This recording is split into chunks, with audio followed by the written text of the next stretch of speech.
है ना। अब दामचंद एक दिन कथा में बैठ जाता है। अब दामचंद सोचते हैं कि ये 10 रुपए का सिक्का जो है इसको मैं कथा में चढ़ाता हूँ, ठीक है, कथा में चढ़ाता हूँ 10 रुपए का सिक्का। तो जैसे ही वो आरती की थाली आती है पास में और दामचंद जी का मन करता है कि हाँ पैसे वो मैं चढ़ा दूँ, लेकिन 10 रुपए वो होते हैं हाथ में, उसकी फिर मुट्ठी कस के बंद कर लेते हैं। फिर सोचते हैं कि अब चढ़ा ही दूँ यार, लो अब चढ़ा ही दूँ। फिर वो पास आती है थाली, वो फिर कस के पकड़ लेते हैं। तो फिर थोड़ी देर बाद मुट्ठी कस के बंद कर लेते हैं। तो दामचंद जी मुट्ठी खोलते हैं और देखते हैं कि हाथ पसीज जाता है। तो दामचंद जी कहते हैं भैया तुम बहुत रोते हो, मैं तुम्हें किसी को नहीं दूंगा। वो फिर जेब में रख लेते हैं। दामचंद जी जो है ना 10 रुपए को फिर जेब में रख लेते हैं। अब एक बार दामचंद जी की वो जो बहू जो है वो ये कहती है भैया आप ना वहाँ गंगा जी नहाया, वो अपने पति से बोलती है आप गंगा जी नहाए। तो दामचंद जी कहते हैं कि इसमें तो खर्चा होगा। वो कहती है नहीं, हमारे यहाँ से जो गंगा जी हैं वो 5 किलोमीटर है, पैदल जाओ और पैदल आ जाओ। दामचंद जी जाते हैं।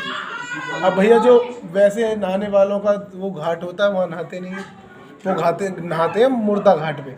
अच्छा, कि यहाँ कोई पैसे वैसे नहीं लेगा। तो भगवान सोचते हैं चलो आज दामचंद जी से पैसे लिए ही जाए। अब जैसे ही डुबकी लगाते हैं मुर्दा घाट पे तो पंडा के रूप में आ जाते हैं भगवान जी और कहते हैं यजमान की जय हो, यजमान की जय हो। तो वो कहते हैं वो दामचंद जी अच्छा बहुत अच्छे, मुर्दा घाट भी नहीं जोड़ा। तो वो कहते हैं कि नहीं भाई साहब हम तो बड़े ही सब्र वाले वो हैं पंडा और आराम से जीवन व्यतीत करते हैं इसी घाट पर। और हमें कभी आदमी कोई भी जजमान आता है हमें 6 महीने का साल भर का भोजन हमें दे जाता है। तो उसने कहा मैं आप साल भर का 6 महीने का, मैं आपको 6 महीने का, 1 दिन का, 1 घंटे का, मैं आपको 1 मिनट का भोजन नहीं दे सकता। तो वो कहते हैं यार ये तो बहुत गलत बात है। पर वो कहते हैं भाई साहब मैं कुछ ना कुछ तो लूँगा आपसे। तो दामचंद जी कहते हैं चलो जी 1 धेला दिया। तो वो कहते हैं लाओ, नहीं वो भी उधार दिया, एक आना वो भी उधार दिया, वो भी उधार दिया। तो वो कहते हैं चलो कोई बात नहीं, दिया तो सही। वो कहते हैं ठीक है। अब वो दामचंद जी नहा धो के घर पहुंचते हैं, तुरंत ही पीछे पीछे भगवान सुनो तुरंत ही पीछे पीछे भगवान जी पहुंच लेते हैं, दरवाजा खटखटाते हैं और बोलते हैं यजमान की जय हो। अब वो बहू को भेजते हैं देखो बाहर कौन है। तो कहते हैं अरे वो एक पंडा है नहीं। और वो तुम एक दाएं आना उधार करके आए थे क्या?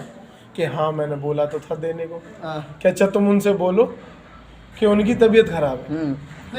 तो वो बोलती हैं कि हाँ जी उनकी तबीयत खराब है।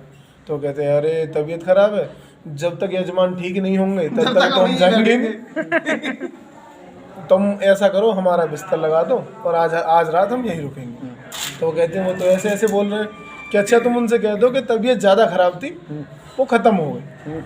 तो वो आती हैं कहती हैं अरे वो तो अभी ख़त्म हो गई। कि ख़त्म हो गई तो तुम बेचारी कहाँ जाओगी, है ना।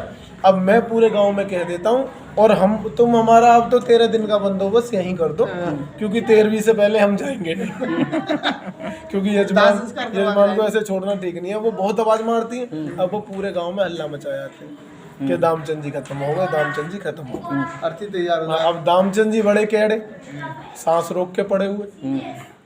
अब सांस रोक के पड़े हुए। अब उन लोगों ने उठाए और सब कहें, वो बहू रोए कि अरे ये मरे नहीं है। लोग यूं कहें कि अरे सब बेटा सब ये भगवान का करा हुआ होता है। सब यही कहते हैं मत रोक, जाने वाले को कौन रोक सकता है। वो गए कह रहे नहीं है मरे नहीं बेटा, ये सब दिल का वहम है। अब दामचंद जी बड़े केड़े कंजूस, वो सांस रोक के पड़े और कांटी पे बांध लिया। फिर भी दामचंद जी ऐसे ही लेटे, किसी से कोई लेना देना नहीं। उन्होंने सोचा कि जान चली जाए पर एक आना नहीं जाना चाहिए। अब उनको ले गए, राम नाम सत्य करके उन्हें चिता पे रख दिया दामचंद जी को। अब दामचंद जी कह रहे कि यार उठना तो है नहीं, ये पंडा फिर पैसे ले लेगा। अब उनने आंख बंद कर ली। तो भगवान ने सोचा यार ये दामचंद बड़ा बेशरम है और ये एक धेला जो है या एक आना मुझे देगा नहीं। तो उनने जैसी आंख बंद करी तो उन्होंने कहा दामचंद जी से कान में कि मैं यजमान के कान में एक बात कहना चाहता हूँ। तो उन्होंने कहा बोलो।